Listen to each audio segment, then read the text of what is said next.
Former US President Donald Trump says he has been notified that he's the target of a Justice Department investigation into efforts to overturn the 2020 election. Let's cross live to Washington to find out a bit more. Our US correspondent James Matthews is standing by. And is this Donald Trump facing another possible indictment, James?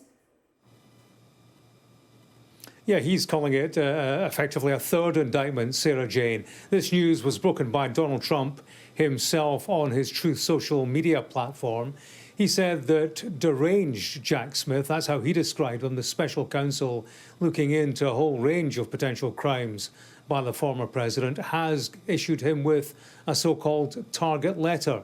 This is a letter saying to Donald Trump, look, a grand jury has been looking into whether you committed crimes surrounding efforts to overturn the result of the last election. If you want to come and put your case to them, now's the time to do it. He almost certainly will not countenance that. So that means that Jack Smith, the special prosecutor, will go to the grand jury and most likely say, we want to lay an indictment against specific defendants. Donald Trump appears to be very much in the frame on this.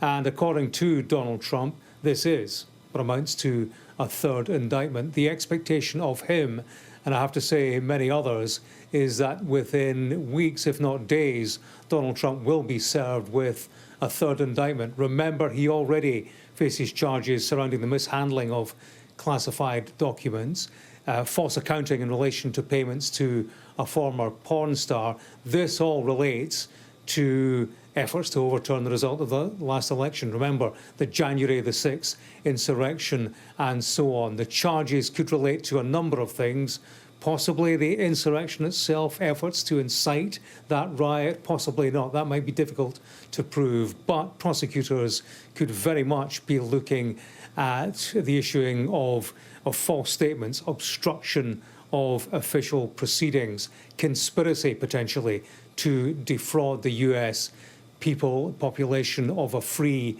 and fair election. Any indictment, such as it is, hasn't been made public yet. It remains under seal. We won't get to see that until it's rubber stamped by the grand jury.